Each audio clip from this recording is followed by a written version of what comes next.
Thanks for having me, guys. As they mentioned, I'm a recovering legislator, failed gubernatorial candidate, and current Secretary of Revenue. I like to joke that I think the governor appointed me secretary because he got mad at me and was trying to get back at me for running against him for governor. And I guess based on the polling, I think probably 1% of you knew who I was before I came up here. But anyway, it's been a pretty wild year, I'm not going to lie. You might have heard I came back to Louisiana, I think specifically to do this. I was struck by lightning in Switzerland. I like to joke sometimes that, God sent me back because he wanted me to do tax reform. And so, I'm going to try to stay away from golf courses or something in thunderstorms now, because I think now that we got most of it done, I might not have that get out of jail free card again.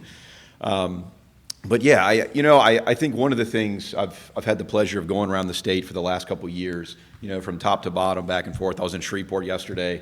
It always has struck me that Louisiana, it should never be at the bottom of these lists, right? And everybody always says, why is a state like Louisiana that has all these resources, why are we always at the bottom? Why do we have these problems where our kids, leave the state looking for better opportunity in Texas or Florida or Virginia, wherever? And to me, that's a tragedy. I mean, we have more resources than anybody else. We got the Mississippi River, we got oil and gas, we got agriculture, we got culture and tourism, all these things that any other state would kill for. We kind of have a royal flush. And yet, we're always, 45th or 49th or something like that. And so it really is one of these things that I look at it as really just self-inflicted wounds. These are policy choices that we've had in place for a long time. I mean, some of it goes back 100 years to Huey Long. And we just really haven't been able to get away from that.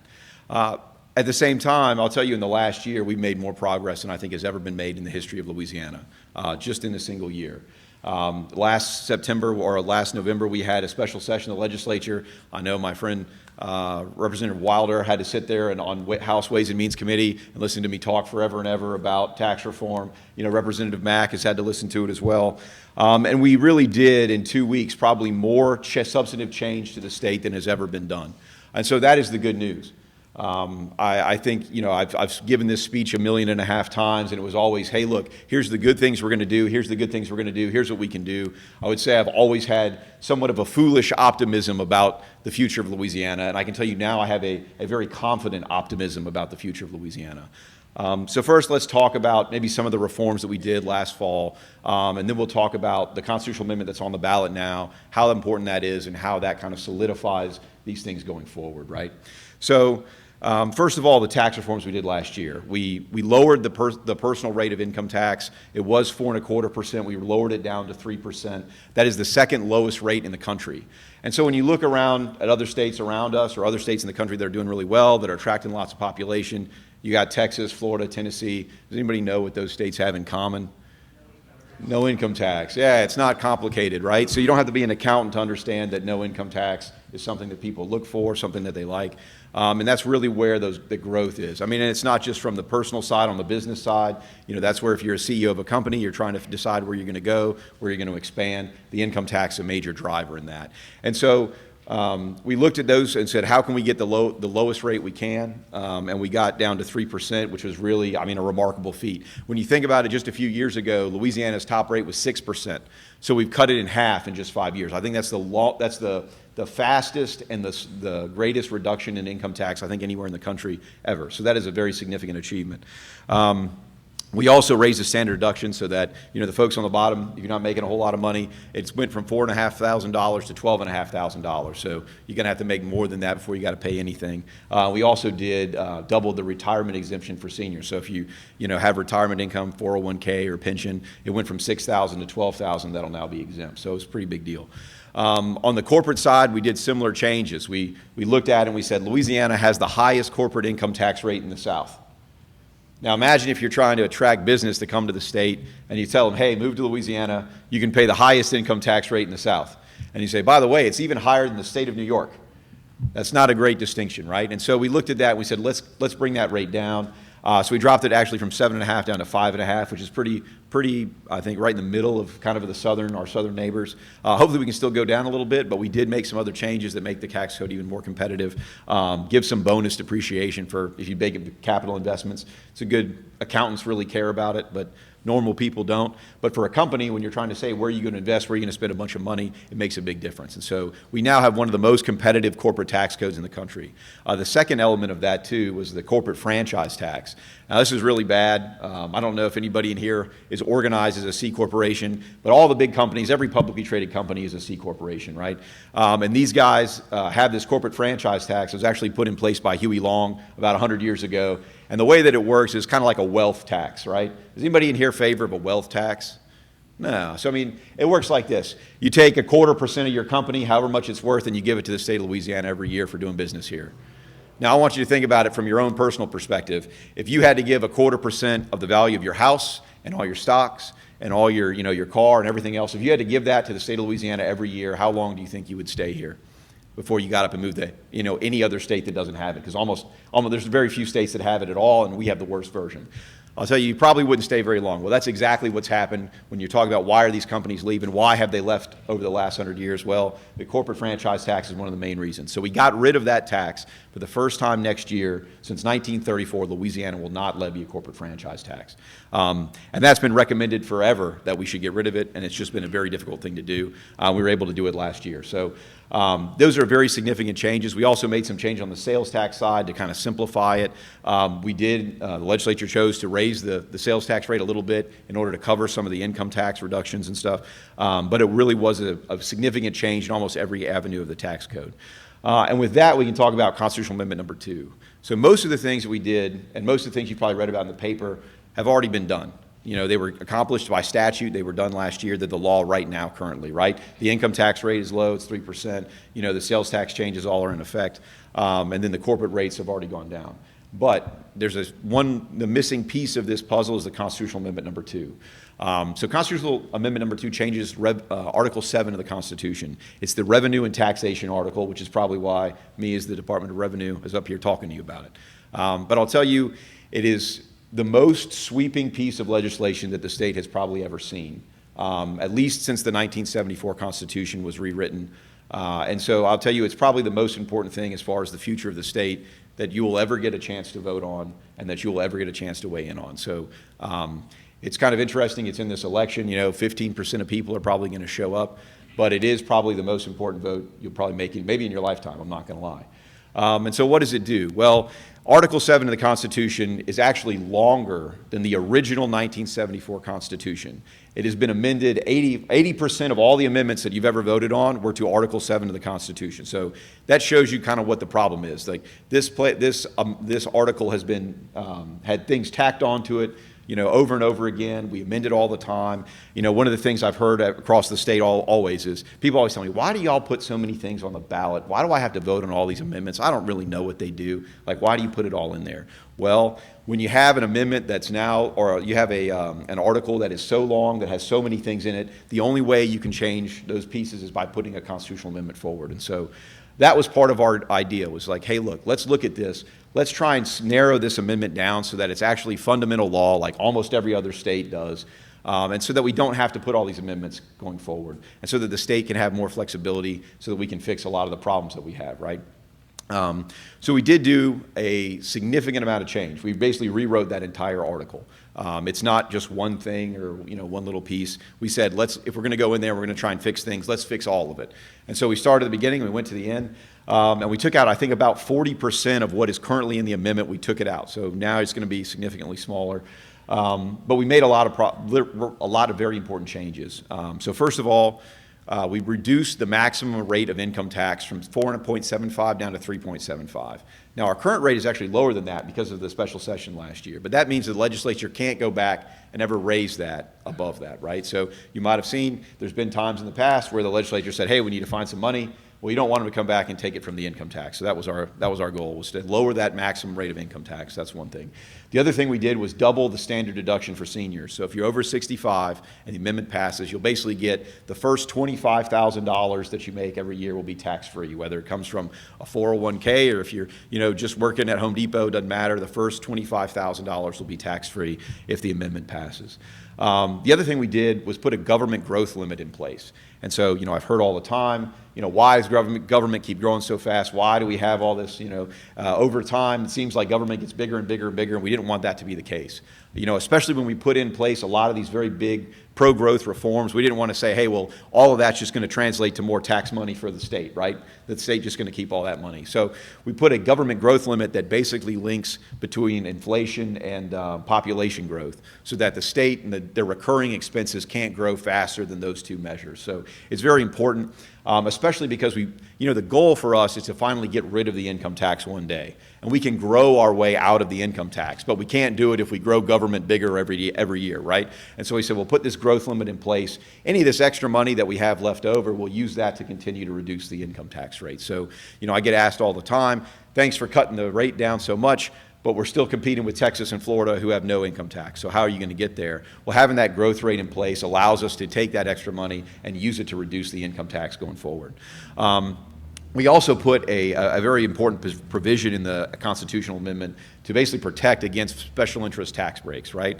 So in this last special session, we got rid of about 92 different sales tax exemptions, I think 19 individual tax credits, and about 32 different corporate incentives and corporate credits. And so we kind of did a clean sweep of the tax code to try and, one, to get the money to reduce the rates as we did. And the second part was that we didn't want, the special interest.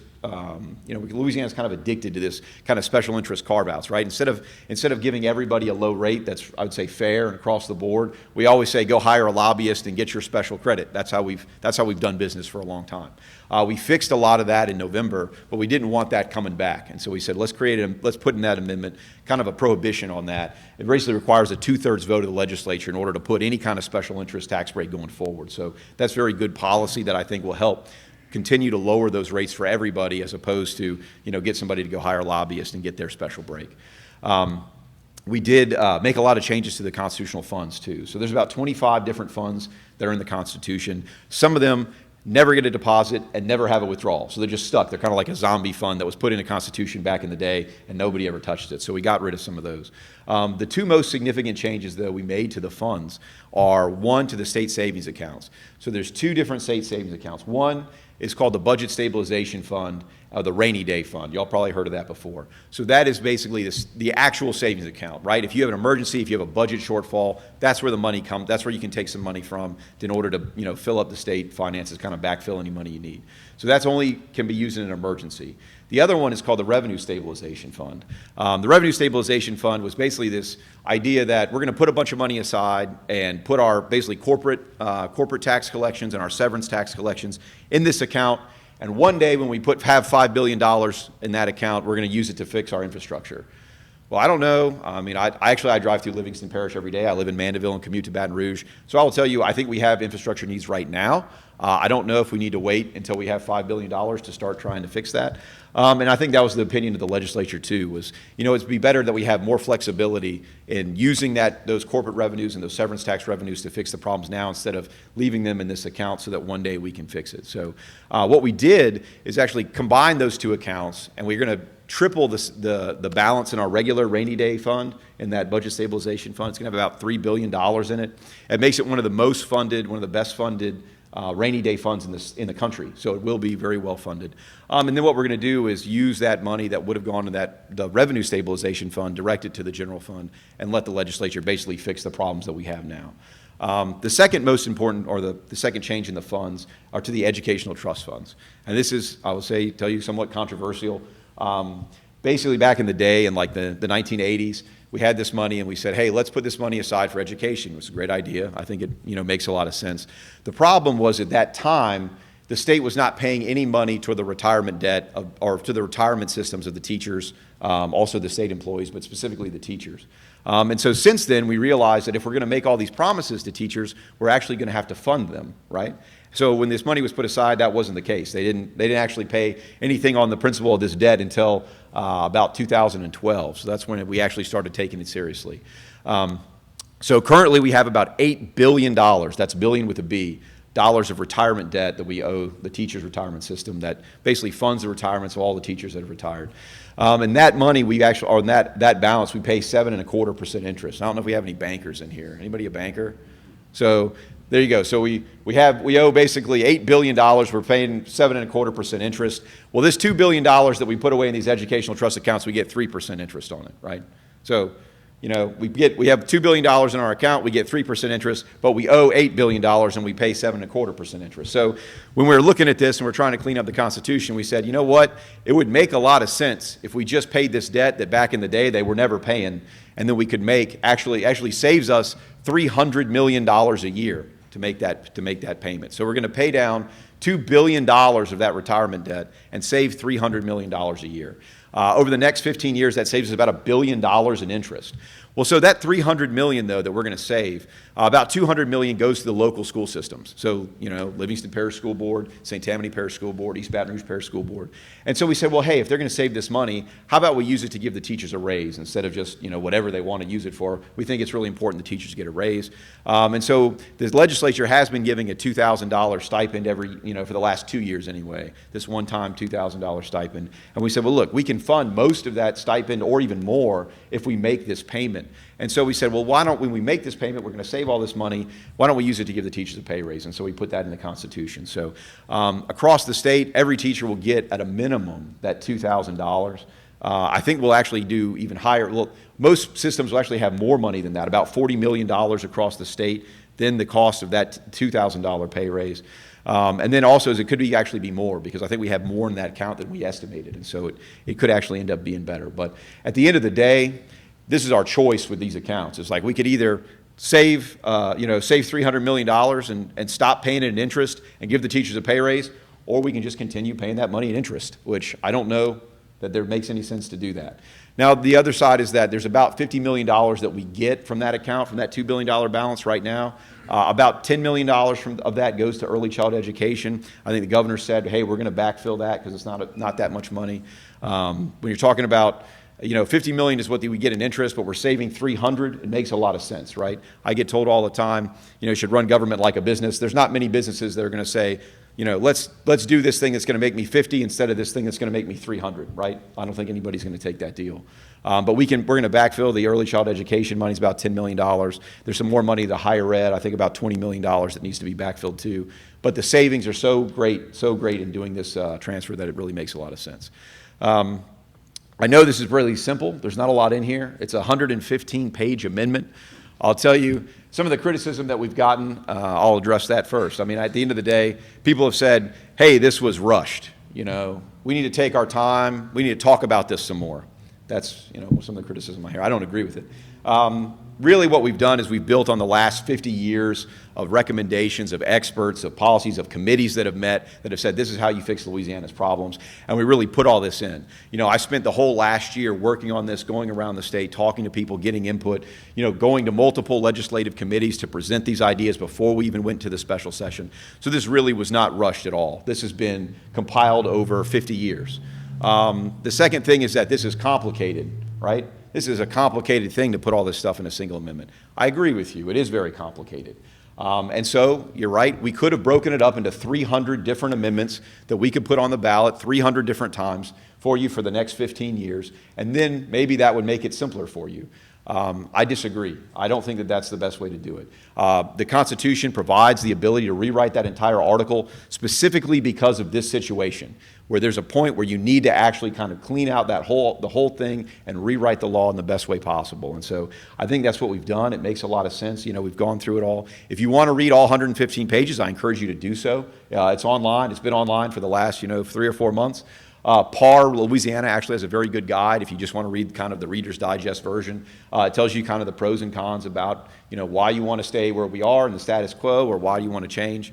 But for me, it's a simple answer. I mean, all this stuff boils down to, it's a lot of kind of technical hocus pocus, I get that. But it really boils down to, do you think Louisiana has been on the right track for the last 50 years?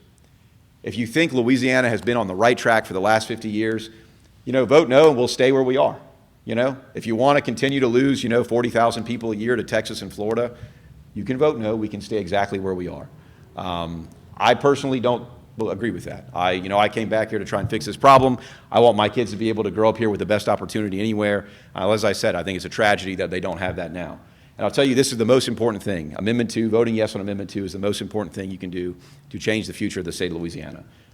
We may never get this opportunity again. It really was kind of a lightning strike to be able to have this much opportunity to change this much this fast. And so I can tell you, policy really makes a difference. A lot of times I think we get caught up in, there's a lot of things we fight about all the time in Baton Rouge that really don't make any difference to anybody. I can tell you policy does matter. They talked about in my bio, I worked a lot on elementary literacy when I was in the legislature. Well, guess what? We went from like 42nd in the country in elementary literacy to now we're 16th in fourth grade literacy, right? Just in the last like 5 years. That's a significant change, but it was accurate, policy decisions that were made both in the legislature and in Bessie and in local districts that really made that happen. And so now the state of Louisiana, for like the first time ever, our kids can read better than more than half the country. It's a crazy change in that period of time, but policy makes a difference. Now, the same thing has happened with tax policy. Look, we made all these changes in November. We've announced multiple projects since then. Billions and billions of dollars have come into the state of Louisiana as a result of these reforms. Meta's building a giant data center up in North Louisiana. Would have never happened without the tax reform. They're going to build the LNG. They're expanding that LNG plant down in Plaquemine. Another $18 billion they're putting into that. They're going to build in Ascension, I think, a steel mill. That's another multiple billion-dollar investment. And this is just the start. But all these things, they waited. They said, hey, look, you made all these promises that you were going to do something. We're waiting to see if you come through with it. We did come through on the tax reform. Constitutional Amendment number 2 is the final piece of that puzzle. It will really solidify those results going forward. I'm telling you, the next 5 years of this state, if this amendment passes, the next 5 years will be nothing like the last 5 years or the last 50. We are going to be the absolute, you're going to be able to walk into any airport and be like, I'm from Louisiana, and they'll be like, holy smokes. I've heard about what y'all are doing in Louisiana. You guys have gone from, 0 to 50. And I mean, you can already see that. One of the proudest things for me is when I read get the news alerts and stuff, and it's like Alabama, Mississippi, Tennessee. Everybody's looking at, well, what did Louisiana do? Because Louisiana now is moving in the right direction. We're killing it. And so with that, I'll tell you, I've been foolishly optimistic about the future of Louisiana for a long time. But I am absolutely confidently optimistic about the future. Constitutional Amendment 2, a vote yes for that will basically solidify that going forward, and I encourage you all to do that. Without any further ado, I'm happy to answer any questions, as I know this is a very simple amendment that I'm sure everybody understands pretty thoroughly. Except from the members of the legislature. I don't answer questions. They're only in committees. Yes, Representative Waller.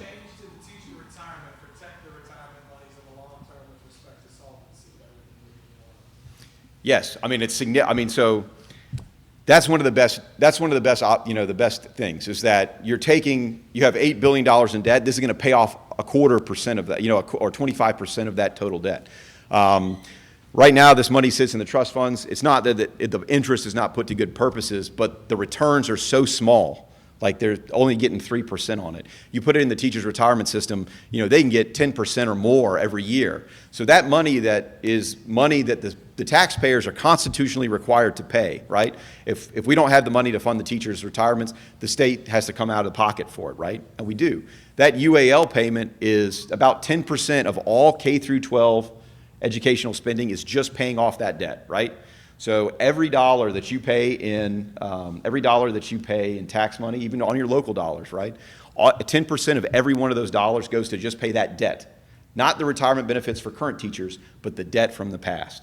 And so this pays out 1/4 of that. And so it makes it much more solvent. It's going to increase it. And if you're a retired teachers, they've gotten like 2 or 3 COLAs over the last like 15 years. So cost of living adjustments. And part of that is because the system is not funded well enough in order to do that. So if we make this payment, they'll actually make it easier for them to get new cost of living adjustments because the system is going to be better funded.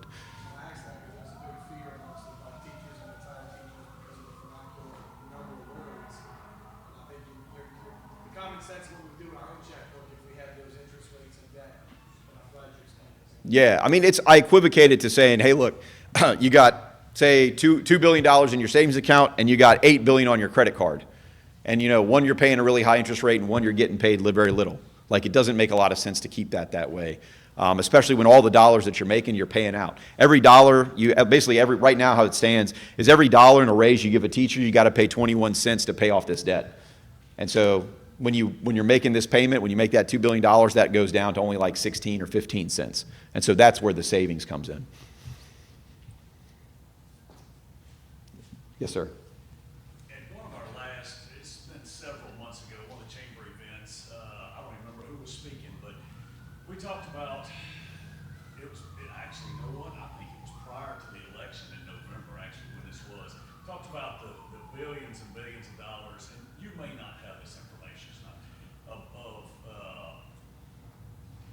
expansions to plants along the river, waiting on a November election. I hadn't heard, done a little research trying to find out. I mean, do you know anything about any of those expansions? I mean, there were billions waiting on an election to see where we were going with energy. Do you know anything about that?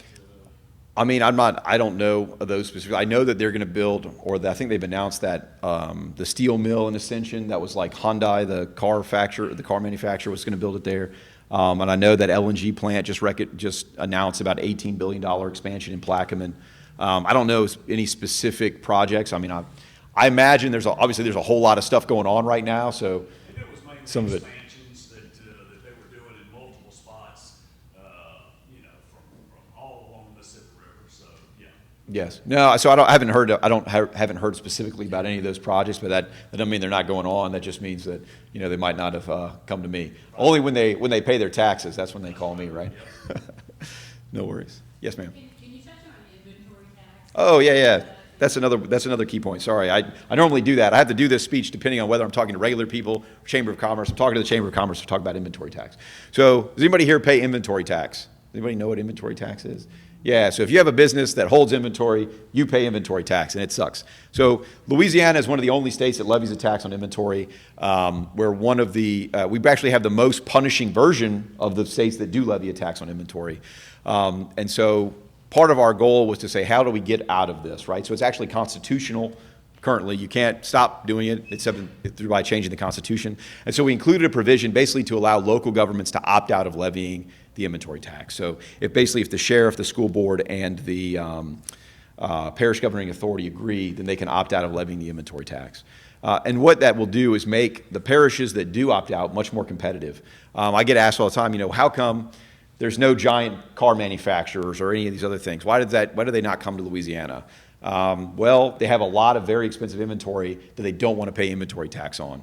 And so that's why you see, essentially outside of the river, right? If you're not on the river, there's not a lot of manufacturing that happens in Louisiana. It just doesn't happen because those things along the river kind of have to be here. They need the infrastructure, they need the pipelines, they need the river, they need all that stuff. But outside of that, Louisiana has, pretty much lost all of its manufacturing base. Most of it's gone. And the inventory tax is a big driver of that. So like states like Texas, Mississippi, they actually have an inventory tax, but they exempt anything being sent out of it, right? And so we actually created an incentive payment for the parishes that pays them up to $15 million, 3 years of their inventory tax collections to opt out. And we have another fund that we set up to say try and backfill some of the money through sales taxes. But it would make the state much more competitive, especially the parishes that opt out. But it is, I would say, one of the most uncompetitive taxes we have besides the franchise tax. And hopefully we'll have the majority of the state opt out once the constitutional amendment passes. But it is one of those things that, from a business perspective, is just kind of an absolutely terrible policy that we shouldn't have ever put in place 100 years ago.